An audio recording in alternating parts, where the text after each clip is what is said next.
Bismillahirrahmanirrahim. Assalamualaikum warahmatullahi wabarakatuh. Pemuda Islam Indonesia. Di sini kita bakal membahas terkait kacamata pemuda Islam. Kenapa judulnya kacamata? Karena kita melihat itu kadang melewati kacamata. Maka bisa diibaratkan ini sebagai pandangan.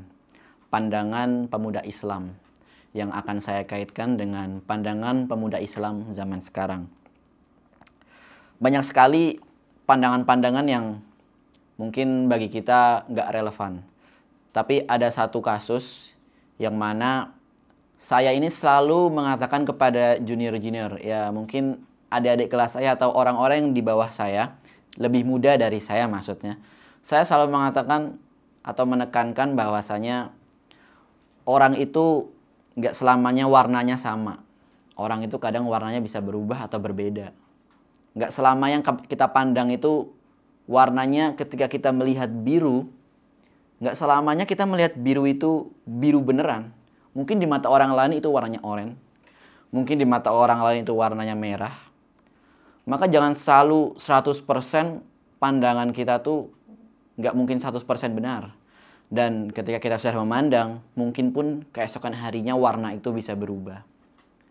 Ini selalu saya tekankan kepada teman-teman sejawat saya, adik-adik kelas saya, bahwasanya pandangan ini penting, terutama pandangan pemuda Islam. Yang mana pandangan pemuda Islam ini harus berlandaskan dengan dalil, hadis, Al-Quran, ya dengan syariat Islam. Karena pemuda Islam, kita harus memiliki dalil dari setiap apa yang kita lakukan, beramalnya itu. Nah, ketika kita membahas tentang pemuda zaman sekarang, pasti banyak sekali problematika. Banyak sekali orang yang sekarang itu membahas tentang passion, membahas tentang obsession, membahas tentang hobi-hobi yang mereka lakukan. Bahkan ada orang yang hidup berlandaskan kepada hobinya aja. Dia nggak mau mengerjakan hal-hal yang lain. Yang ini perlu kita lihat atau kita pandang sebagai, oh ternyata manusia itu beragam ya. Oh ternyata ada orang yang emang dia bahagianya dengan hal-hal yang remeh. Ketika saya ingat kata Gus Baha, ada orang-orang yang bahagianya itu hanya dengan secangkir kopi. Tapi juga ada orang yang bahagianya itu ketika saya sudah menjadi dokter, ketika saya sudah menjadi presiden. Ini dua contoh orang yang bahagianya berbeda. Tapi kalau kata Gus Baha, orang yang pandai berbahagia bersyukur dengan hal-hal yang mudah atau hal-hal sederhana, itu orang yang lebih pintar daripada orang yang berbahagia dengan tinggi-tinggi, dengan cita-cita yang tinggi. Karena apa? Kita memiliki banyak waktu syukur ketika banyak melakukan hal sederhana. Namun ketika kita bercita-cita tinggi, kita bahagianya hanya ketika kita makan pizza di Perancis. Itu bakal lama karena kita nggak setiap hari bakal makan pizza. Akan tetapi kalau kita ngopi setiap hari, kita bakal bisa bahagia setiap hari. Kita bakal bisa bersyukur setiap hari. Beda kan? Maka dari itu kita harus bisa melihat pandangan-pandangan kita, bahagia itu bisa dari mana aja. Dan sebagai pemuda Islam, ternyata pandangan-pandangan itu mempengaruhi perilaku kita.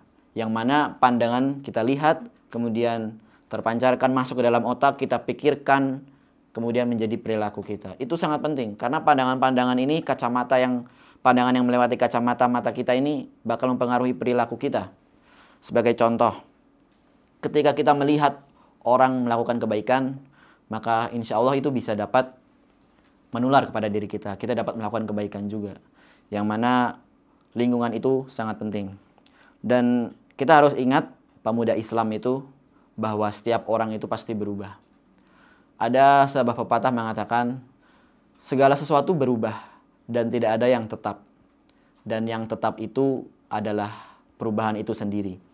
Itu adalah kata-kata, ada idealisme dari Heraklius kalau tidak salah.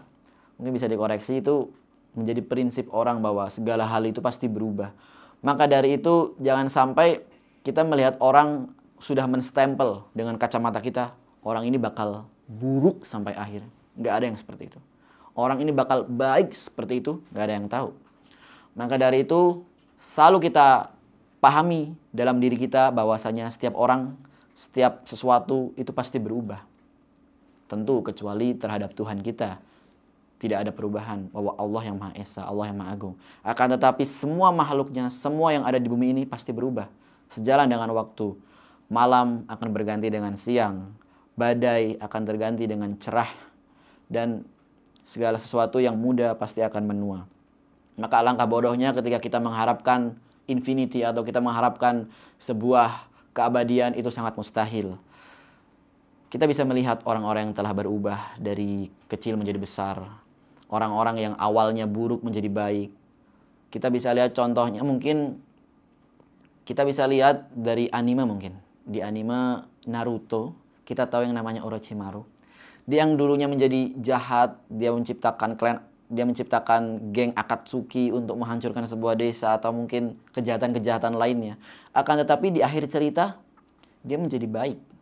Dia memberikan bantuan kepada Konoha dan lain-lain. Atau semisal kita bisa lihat kisah yang paling menakjubkan, yakni Umar bin Khattab.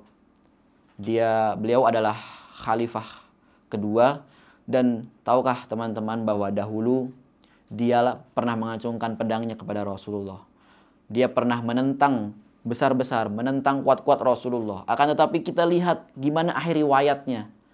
Dia menjadi khalifah. Bahkan di akhir riwayatnya, di akhir hidupnya, makamnya terletak di sebelah Rasulullah SAW. Masya Allah.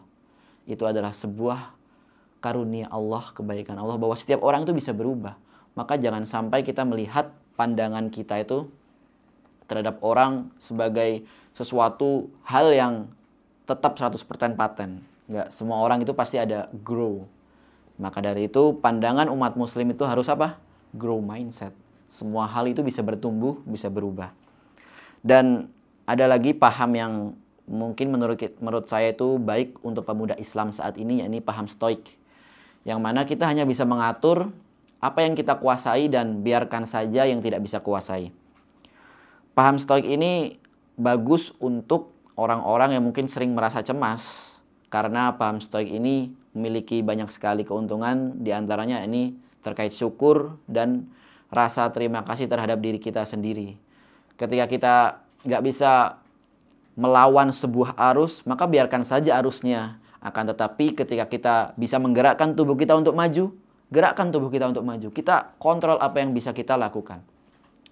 Maka dari itu, paham stoik ini mungkin ada benarnya, tapi kadang nggak selamanya benar paham stoik ini. Karena selamanya kita lakukan itu perlu ada sangkut pautnya dengan Allah Subhanahu wa Ta'ala. Segala sesuatu pasti bisa Allah kontrol. Maka dari itu, mintalah segala sesuatu itu pada Allah Subhanahu wa Ta'ala.